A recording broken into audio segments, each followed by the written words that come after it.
Boa noite a todos. Muito obrigado pela presença de todos vocês aqui nessa noite. Meu objetivo é fazer uma breve apresentação do livro que está sendo lançado hoje à noite, destacar alguns pontos desse livro sobre a Carta aos Gálatas. Quando o cristianismo surgiu, ele demonstrou uma força criativa muito grande. O cristianismo arejou os horizontes da época, provocou as imaginações, mudou cultura e com isso trouxe a criação de gêneros musicais e também de gêneros literários. Os evangelhos, por exemplo, é um tipo de gênero literário que não era conhecido até então, mas ele surge no despertar que o cristianismo trouxe à cultura daquela época. Um outro gênero literário são as cartas ou epístolas. Havia cartas naquela época, mas a epístola é um pouco diferente. Ela é uma mistura de uma homilia, de um sermão com uma carta. E é um gênero literário que é típico e próprio do cristianismo. Você não encontra em nenhum outro lugar. O Apocalipse era um gênero literário que já existia, mas o Apocalipse de João é mais do que aquele tipo de Apocalipse que era comum durante o período do Segundo Templo. Ele é uma combinação de Apocalipse com escatologia, enquanto que os Apocalipses geralmente eram pessimistas e falavam de uma intervenção catastrófica de Deus no fim da história. O Apocalipse de João, ao contrário, ele narra a história da redenção a partir de intervenções de Deus ao longo da história, culminando na intervenção final. Então, esse poder do cristianismo de criar novas expressões artísticas e literárias se manifestou através da história. Quando a Reforma Protestante surgiu, aparece gente como Lutero, que é uma combinação de músico e teólogo, fazendo produções musicais que são cantadas até o dia de hoje. O Calvino fazendo exposições todo dia de manhã na Catedral de São Pedro, que acabaram virando livros, né, e comentários. Há cerca de 30 anos atrás, um pastor chamado, 40 anos atrás, um pastor galês chamado Martin Lloyd-Jones começou uma série de exposições no livro de Romanos, na Catedral de Westminster, onde ele era pastor. E durante cerca de 12 anos ele expôs a Carta aos Romanos. Coincidentemente eu comecei a expor a Carta aos Romanos aqui na igreja 2 domingos atrás, mas eu não pretendo demorar 12 anos.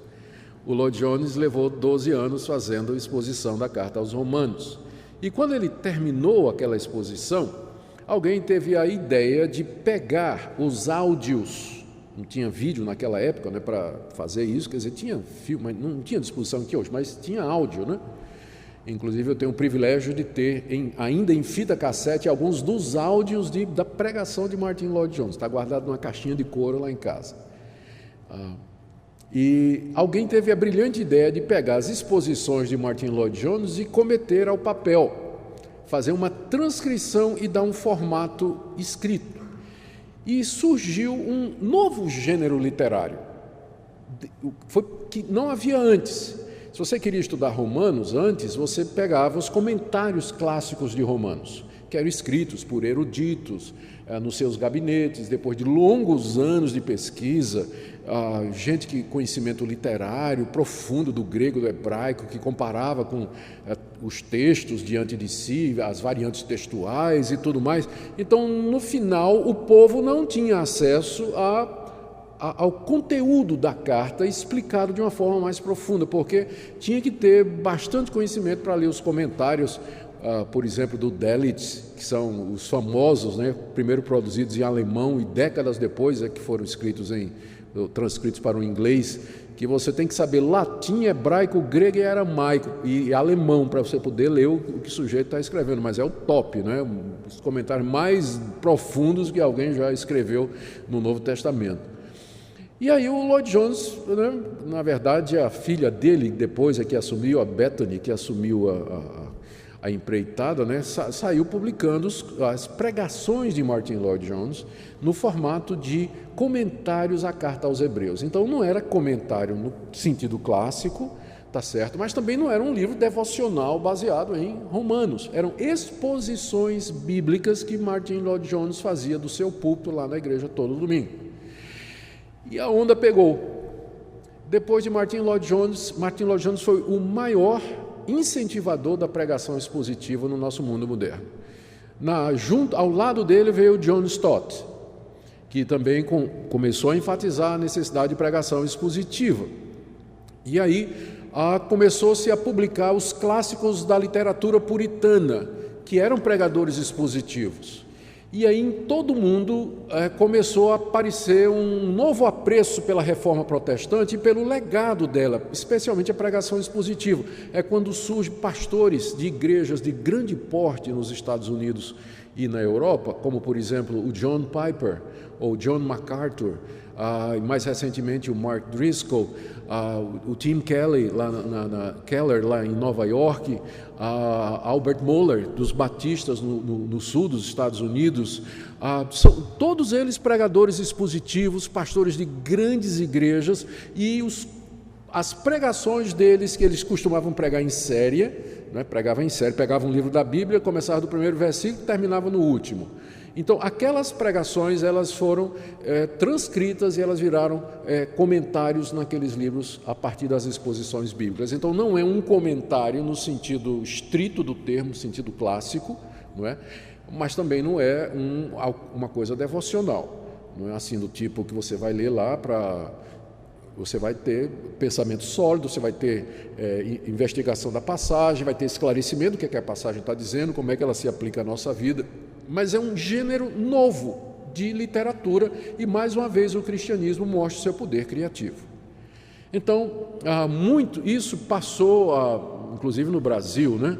Eu creio que um dos pioneiros aqui em fazer isso foi o reverendo Hernandes Dias Lopes, que tem praticamente um comentário em cada livro da Bíblia. Aquilo não foi que o Hernandes, todo mundo sabe, né, e ele não faz mistério disso aí. São pregações expositivas do reverendo Hernandes, na Igreja de Vitória, na Igreja de São Paulo, que ele começou, então, a produzir em termos de comentários nos livros da Bíblia. Extremamente estudado, muito bem pesquisado, uma série de referências ao material que ele usou, e aí a coisa começou a andar. E foi aí que eu entrei também, não é?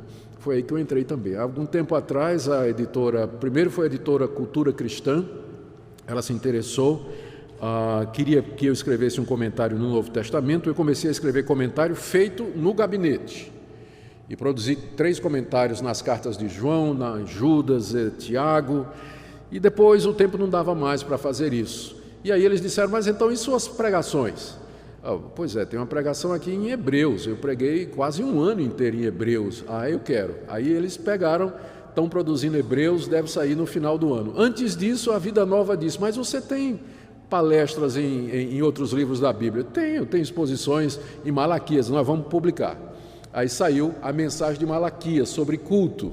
Aí, tem mais, pastor? Eu disse, eu tenho uma série em Colossenses, nós queremos publicar também. Aí publicaram a série em Colossenses, que tem a ver sobre a suficiência de Cristo. Terminou, eles disseram, mas não tem mais outro? Eu disse, tem uma série em Gálatas, pois nós queremos também. E aí surge então o livro que está sendo lançado em Goiânia hoje, Livres em Cristo, que é uma série de exposições na carta aos Gálatas. Enquanto isso, eles estão preparando Jonas, que o pessoal da igreja aqui conhece, né? Vai sair em livro até o final do ano, se Deus quiser, e também Josué, que foi pregado também aqui na nossa igreja. A Vida Nova está preparando para lançar, se Deus quiser, até o final do ano, o início do ano que vem. É um tipo novo de literatura, que não tinha antes. Como eu disse, quem queria estudar os livros da Bíblia tinha que depender desses comentários, mas agora tem um alcance muito grande, porque a linguagem é a linguagem do púlpito, é uma linguagem acessível, é uma linguagem fácil, sem ser superficial e sem ser rasa, porque o pregador expositivo ele tem por obrigação conhecer o seu texto, saber o que ele quer dizer, qual a intenção do autor e quais são as aplicações. Então é isso que vocês têm diante de vocês. O livro de Gálatas, Livres em Cristo, esse livro, ele surge de uma série de mensagens na carta aos Gálatas que eu tive a oportunidade de pregar algum tempo atrás na primeira igreja presbiteriana do Recife, muito tempo atrás. E estava guardadinho em áudio, né? E finalmente foi descoberto aí pela Vida Nova. Então, e virou esse livro que vocês têm aí. A dificuldade de pegar um livro, uma coisa falada e colocar no papel, você só sabe quando você tenta fazer, porque uma é a linguagem oral, outra é a linguagem escrita. Se eles colocassem no papel exatamente como é pregado, não faria o menor sentido. É muito estranho. Então você precisa de um trabalho de edição muito pesado. E eu tive alguns editores que me deram muito trabalho, que me tiraram do sério. Editor é aquela pessoa que pega o que você disse, transcreve para o papel, isso é um trabalho braçal que alguém faz. O editor faz a primeira leitura, aí vem fazendo pergunta do tipo assim, aí manda o texto para ser corrigido e dizendo assim, o senhor disse que fulano de tal disse isso. Aonde ele disse? O senhor tem que dizer, indicar a fonte. O senhor está dizendo que fulano de tal é arminiano, mas até onde eu sei ele é calvinista. O senhor tem certeza? Isso aqui que o senhor está dizendo, como é que o senhor harmoniza isso com duas frases depois onde o senhor parece estar dizendo o contrário?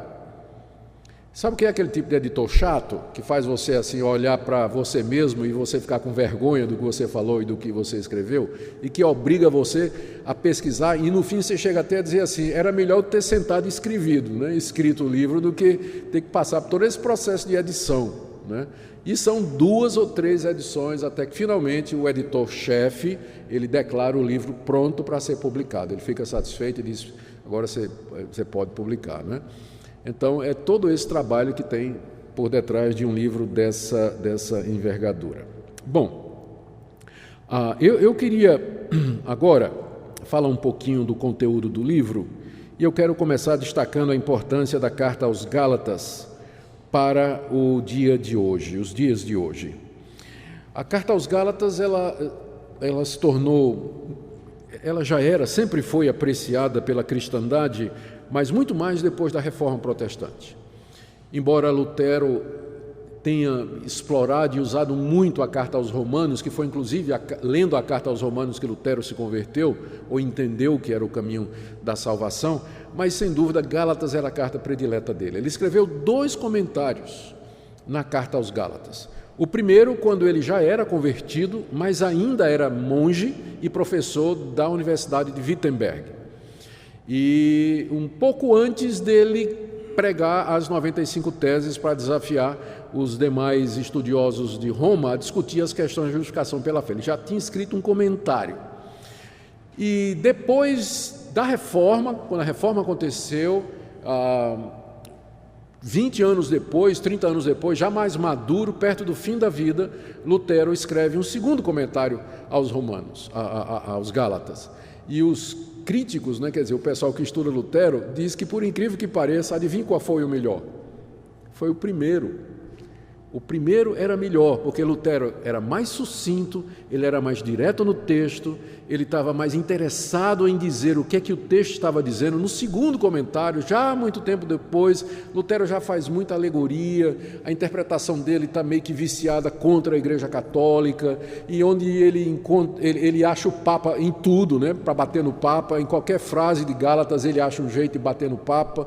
Então, não que não tenha razão, mas aí o pessoal acha o primeiro comentário de Lutero em Gálatas melhor do que o segundo, Isso para mostrar a importância da carta.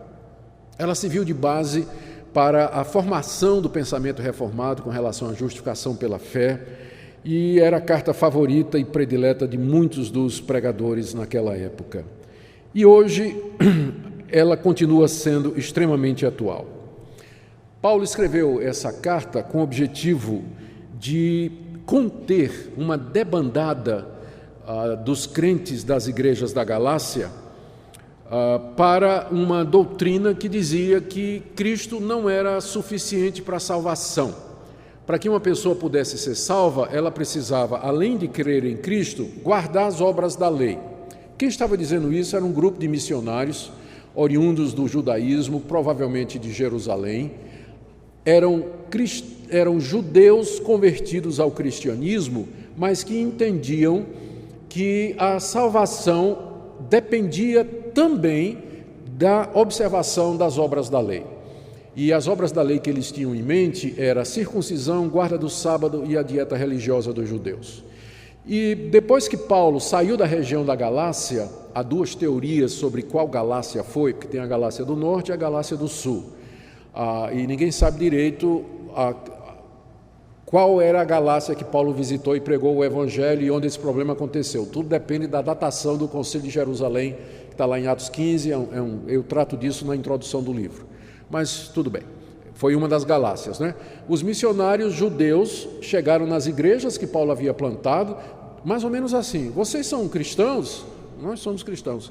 Ah, tudo bem, nós somos apóstolos de Jerusalém, nós somos enviados aqui com cartas lá da igreja de Jerusalém, nós somos autorizados pelas autoridades lá de Jerusalém, e nós queremos dizer para vocês que a evangelização de vocês foi incompleta. Foi Paulo, não foi que pregou o evangelho aqui? Foi Paulo. Olha, eu não quero falar mal do pastor de vocês, mas vocês sabem que ele não era dos 12, né? Ele não era dos 12 discípulos originais de Jesus, ele não morava em Jerusalém, ele morava lá em Tasso da Cilícia. E ele, vocês sabem, né? Ele começou a falar mal de Moisés, começou a falar mal da lei, está dizendo que os judeus não precisam circuncidar os seus filhos, e está dizendo agora esse negócio de que o homem é salvo só pela fé em Jesus Cristo. E a lei que Deus deu? E os 10 mandamentos?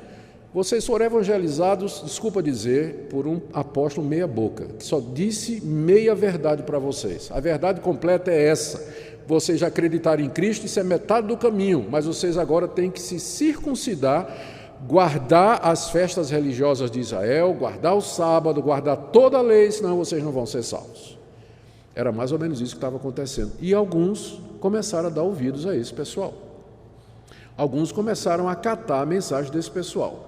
E em vez de continuar na mensagem que eles tinham ouvido de Paulo, que a salvação era pela graça, mediante a fé em Jesus, sem as obras da lei, eles começaram, inclusive parece que tinham alguns que já tinham se circuncidado, né? Observar a circuncisão, mesmo que eles não eram judeus, os gálatas não eram judeus, mas eles estavam se tornando judeus, pensando que isso os faria herdar o reino de Deus. Paulo então escreve essa carta.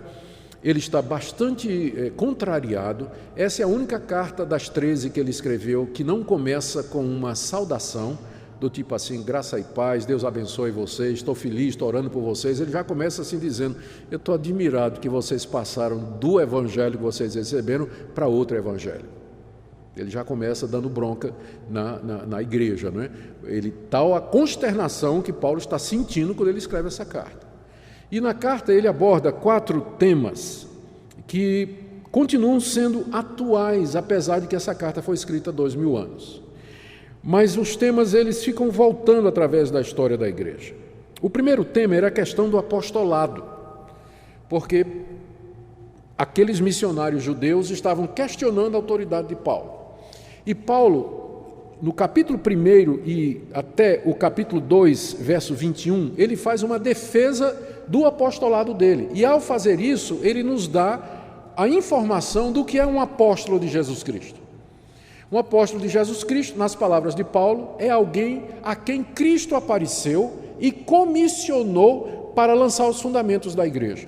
Paulo narra aqui no capítulo 1 como Cristo apareceu a ele no caminho de Damasco e o constituiu apóstolo, a ponto de que Paulo não sentiu necessidade de ir lá em Jerusalém pedir permissão de quem já era apóstolo, porque ele sentiu que estava exatamente no mesmo nível. E finalmente, capítulo 2, final do capítulo 1, início do capítulo 2, quando ele vai para Jerusalém e se encontra com Pedro e os outros apóstolos, eles fazem uma separação de trabalho. Pedro e João e Tiago dizem: nós vamos lançar o fundamento da igreja entre os judeus, e Paulo, você vai fazer isso entre os gentios. Com isso, o apostolado de Paulo é considerado igual, não é, ao dos 12, e tendo em comum as mesmas características. Então, é isso que é um apóstolo. Ao defender-se das acusações de que ele não era apóstolo, Paulo disse o que é um apóstolo. Alguém que foi comissionado diretamente por Jesus para lançar os fundamentos da igreja. Alguém que viu Cristo ressurreto. Alguém que é testemunha da ressurreição de Jesus Cristo. Hoje, ressurge na igreja evangélica essa ideia de que Deus está levantando apóstolos. E no Brasil tem 10.000 apóstolos ligados a redes apostólicas, movimentos apostólicos, cobertura apostólica, movimento internacional de apóstolos. E isso levanta a pergunta, né? Aqui mesmo em Goiânia nós estamos rodeados de apóstolos. E aí vem a pergunta: existe apóstolo hoje, como Paulo e como os 12? A resposta é: existiria se Cristo aparecesse em pessoa, ressurreto, e mandasse que ele lançasse o fundamento da igreja cristã. Escrever Bíblia, colocar a mão para o Espírito Santo descer, fazer sinais e prodígios do tipo ressuscitar morto e levantar aleijado, abrir olho de cego. Então, se tivesse essas condições hoje, né, ainda assim haveria a dificuldade que vem do seguinte: os apóstolos estão na base da igreja, no nascedouro da igreja. Eles lançaram o fundamento. E há 2000 anos que a igreja vem edificando sobre o fundamento dos apóstolos, que é isso aqui. O fundamento dos apóstolos e dos profetas. Quem é que precisa de apóstolo hoje? Se eu aqui tenho Paulo, Pedro, Tiago, Mateus, João. Ninguém precisa de apóstolo hoje. Nós precisamos de pastores que expliquem o que os apóstolos nos ensinaram, o fundamento que eles lançaram. Precisamos de mestres.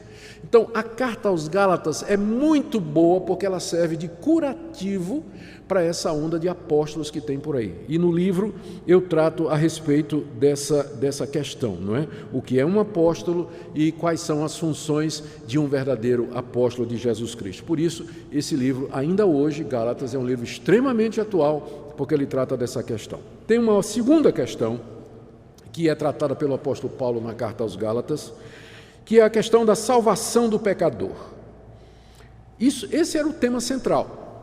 De que forma o pecador é salvo? A resposta de Paulo é: o pecador é salvo pela graça de Deus mediante a fé em Jesus Cristo sem as obras da lei.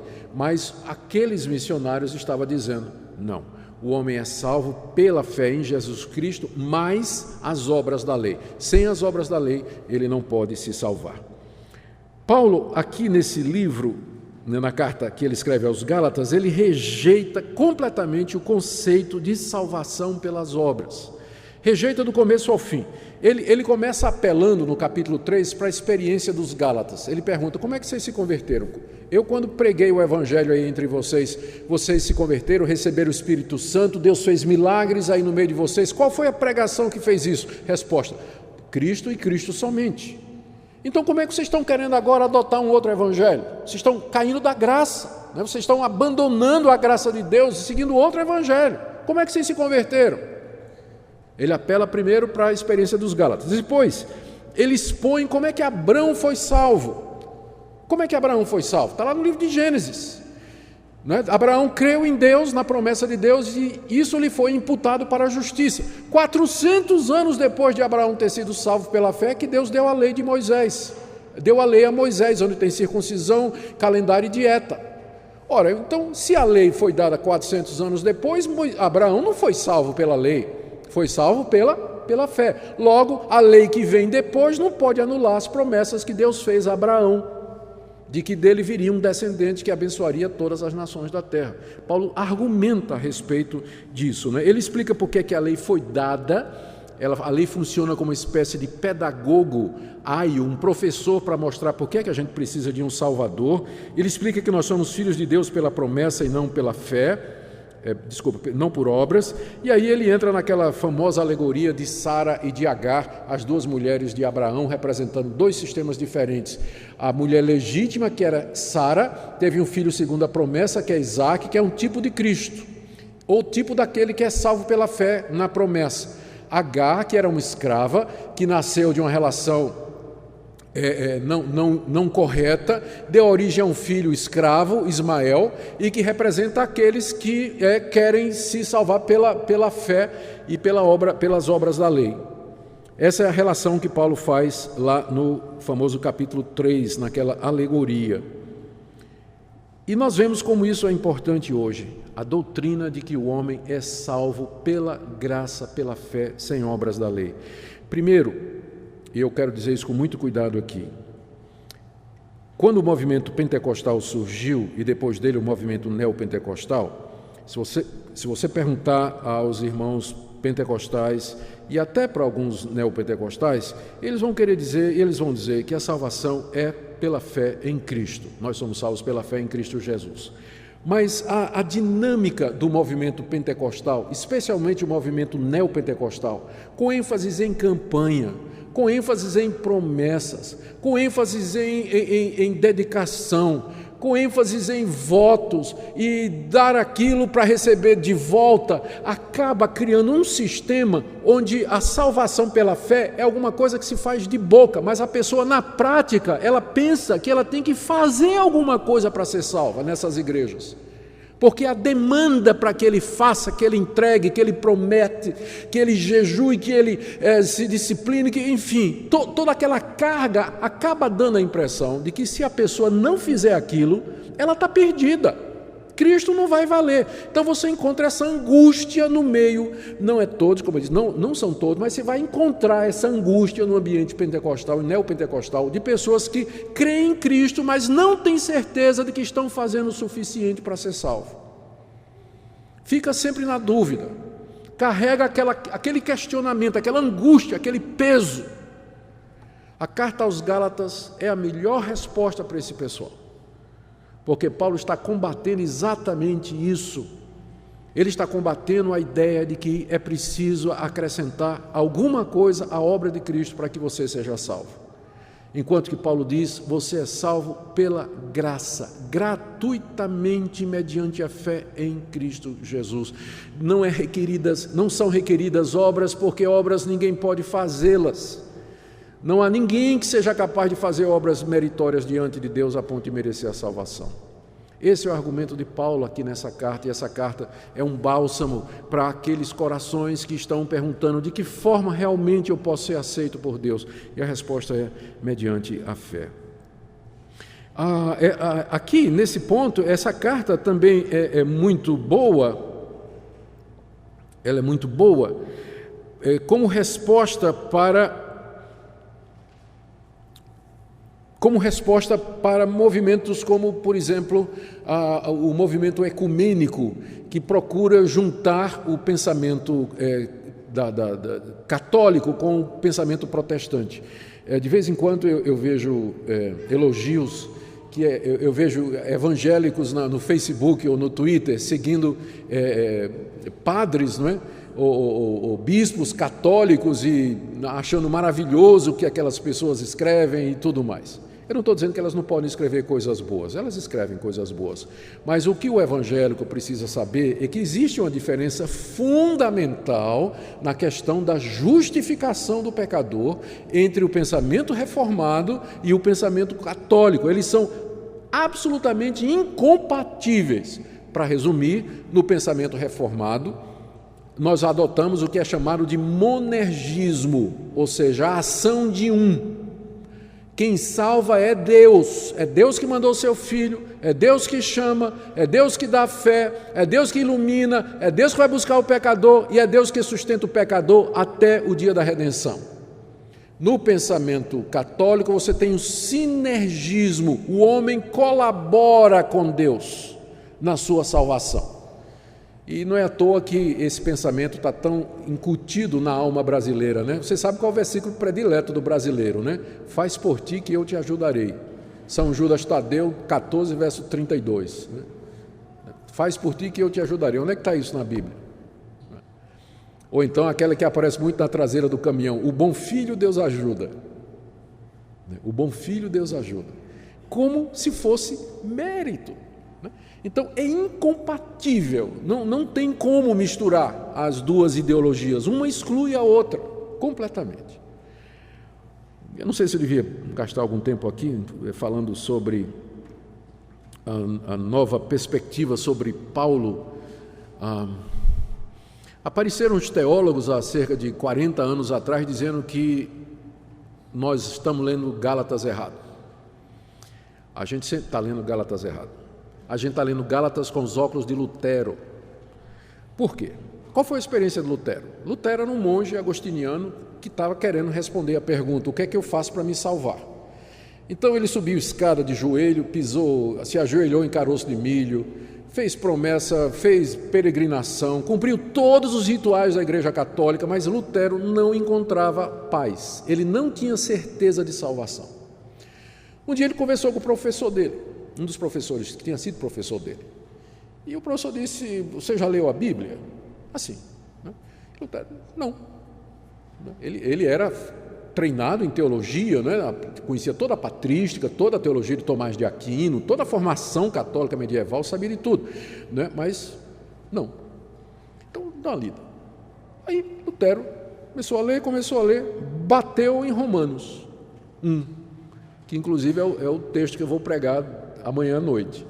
Romanos 1, 16 e 17. A justiça de Deus se revela no Evangelho de fé em fé, como está escrito: o justo viverá pela fé. E aí caíram as escamas dos olhos de Lutero. Ele entendeu que era pela fé em Cristo Jesus e não era pelas obras. E aí ele faz uma interpretação de Romanos e uma interpretação de Gálatas, como se o problema que Paulo estava enfrentando ali fosse o mesmo dele. A pergunta de Lutero é: o que é que eu faço para ser salvo?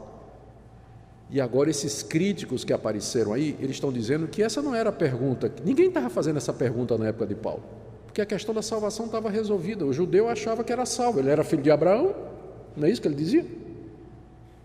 Ninguém estava perguntando: o que é que eu faço para ser salvo? Então, aí eles dizem: nós estamos lendo Gálatas com os óculos de Lutero. Gálatas não é sobre salvação, Gálatas é sobre como é que os gentios podem andar junto com os judeus. Tinha aquele pessoal dizendo que os crentes gentios tinham que se circuncidar, não era para ser salvo, é para não escandalizar o judeu. Sei. Se você ler a carta aos Gálatas com a mente aberta e tranquila, você vai ver que o que Paulo está falando aqui é de justificação mesmo. Não tem nada a ver de comunhão. Não é que o Evangelho, a carta aos Gálatas, não tem implicação para a comunhão de judeus e gentios, mas o tema da carta é esse: de que maneira a pessoa pode se justificar diante de Deus. É isso o que Lutero de fato ensinou. Infelizmente, um dos maiores defensores dessa ideia, né, que estão defendendo que a gente tem que reler o livro de Gálatas, então vai ter que reler os evangelhos, quando Jesus chama os fariseus, ou diz que os fariseus estavam se justificando pelas obras, né? Mas, por exemplo, o famoso N.T. Wright é um dos maiores defensores da nova perspectiva em Paulo. Ele tem muitos livros bons, mas quando ele chega em Paulo, ele vai defender exatamente isso aí. Quem pegou ele de frente, né, foi o John Piper, que escreveu um livro, o título é Justificado, em que ele responde às argumentações de N.T. Wright a respeito do conteúdo ou do tema central da carta aos Gálatas. Nós recebemos a carta aos Gálatas como sendo o libelo de Paulo contra a justificação pela fé, e a questão é: o que é que o pecador faz para ser salvo diante de Deus? Essa era a questão que estava sendo levantada lá nas igrejas. Tá? Então vocês vão encontrar, eu trato desse assunto no livro onde é apropriado, e por isso que eu acho que ele é um livro extremamente atual, porque nos ajuda sobre isso. Tem um terceiro tema, eu estou correndo aqui. O livro trata de tradições judaicas. Paulo, no livro, o que é que aquele pessoal queria? Que as igrejas da Galácia se circuncidassem, guardassem as festas judaicas e a dieta religiosa dos judeus, ou seja, a lei cerimonial. Paulo expõe que a lei, ela foi provisória. Ele se refere à lei como rudimentos pobres, está aí em capítulo 4, de 8 a 11. Compara um aio 3, de 23 a 29, e diz que aquilo tudo era provisório. Paulo até pergunta: como é que vocês querem voltar para os rudimentos pobres da lei? Circuncisão, calendário, sábados, festas, lua nova, vocês querem voltar para isso? Isso era rudimento da lei, tudo isso era figura de Cristo, está tudo cumprido em Cristo Jesus, é um retrocesso. E eis que vemos o retrocesso acontecendo na igreja evangélica hoje. Pastores reintroduzindo no culto evangélico chofar, aquela trombetinha de chifre de bode, de carneiro, aliás, para convidar a congregação, a arca carregada nos ombros dos diáconos, né? O menorá, que é o candelabro de 7 braços, que é colocado, eles colocam assim, para representar Israel. O pastor se veste de rabino, bota o quipá e ainda constrói um templo de Jerusalém. E o povo vai atrás, achando que isso é espiritual, que é maravilhoso, porque é de Israel, Israel, Israel, Israel. Leia a carta aos Gálatas, e você vai ver que tudo que era pertinente a Israel era transitório, Israel era uma figura, um símbolo. É a igreja na sua forma primeira. E uma vez tendo vindo aquele que é o conteúdo dos símbolos e dos tipos, nós não precisamos mais das sombras e dos rudimentos. A igreja é o Israel de Deus. Os 12 apóstolos equivalem aos 12 patriarcas.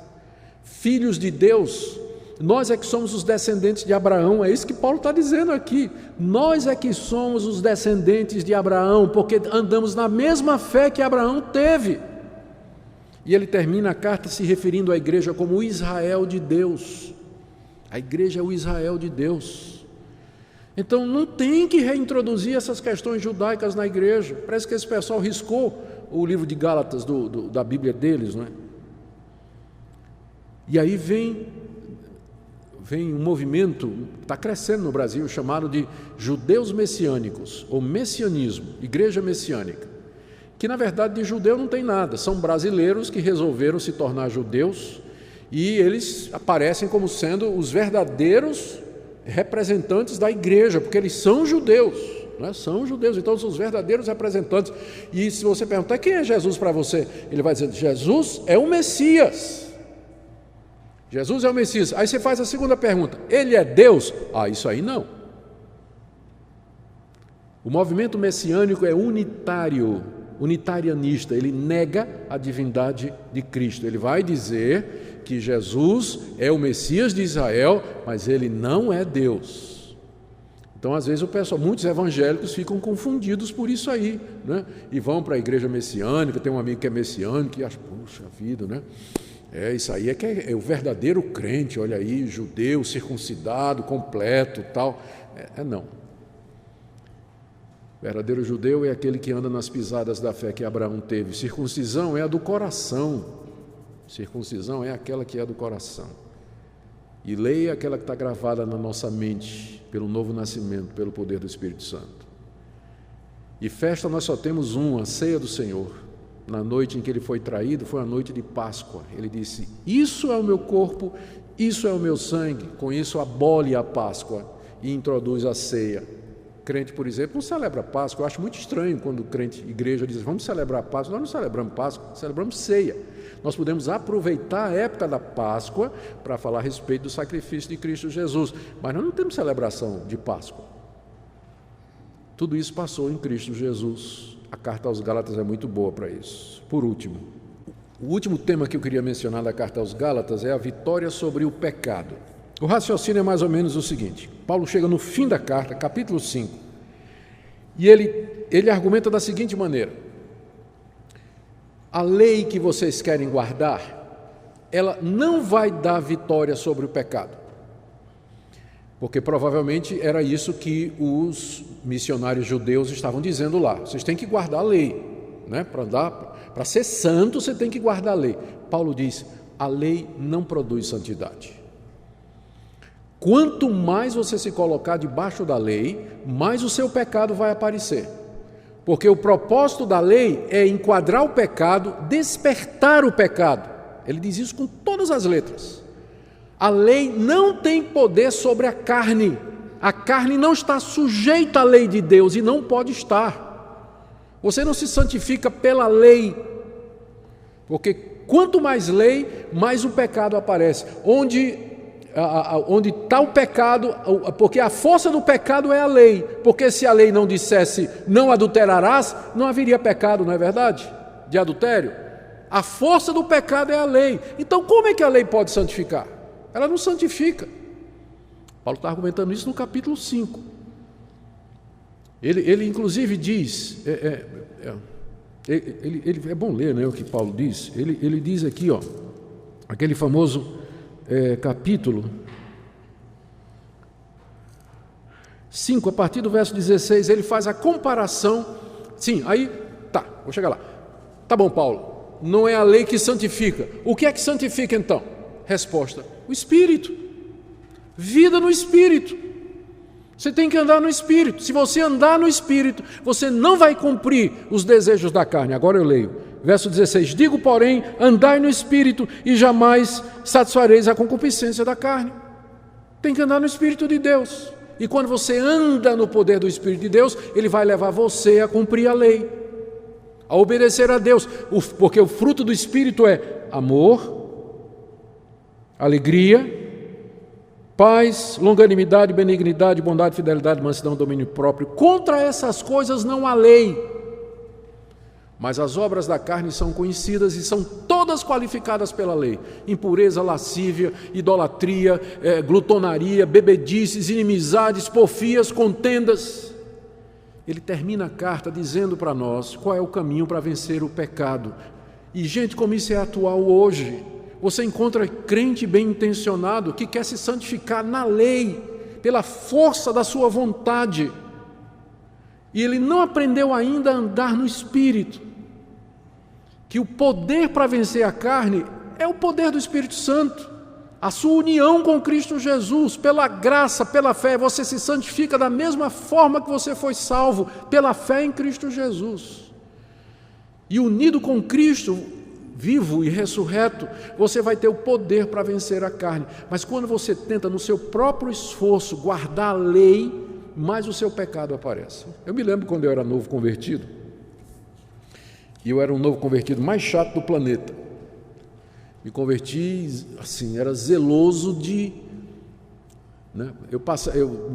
Minha família minha família é uma família evangélica e tudo, mas quando eu era desviado da igreja, quando eu me converti, extremamente zeloso. Eu passava pela sala, minha família estava assistindo a novela, aí eu passava em frente à televisão e fazia Baal, Baal, Baal. Só para mexer com os meus familiares, né? Todo mundo irado, sabe aquele novo convertido chato, né? Você provavelmente foi um desses, ou é, né? Ou é um desses, né?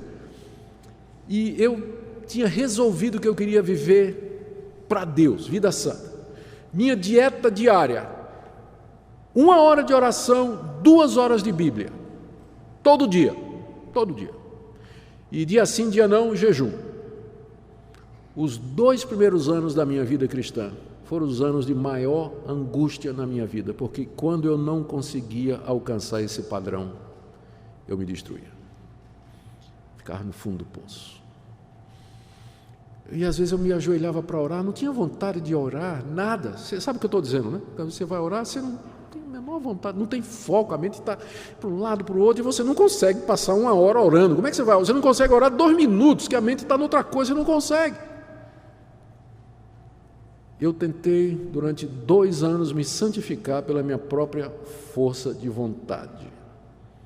Um dia eu ia pregar, eu comecei a pregar cedo, mesmo como novo convertido, e o texto que eu ia pregar era aquele em João: eu vim para que tenham vida e tenham em abundância.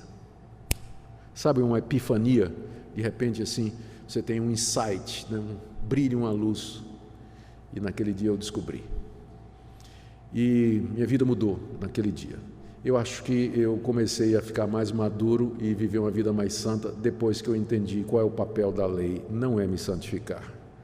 A lei vem para mostrar que eu sou um pecador condenado, mereço a ira de Deus, mas que há alguém que cumpriu a lei por mim e que me dá forças e graça, que me perdoa os pecados e me conduz pela obediência a Deus. Esse é o tema do capítulo final da carta aos Gálatas. E como é importante nos dias de hoje, quando você encontra tanta gente crente de verdade, mas que ainda não aprendeu o caminho da vitória sobre o pecado.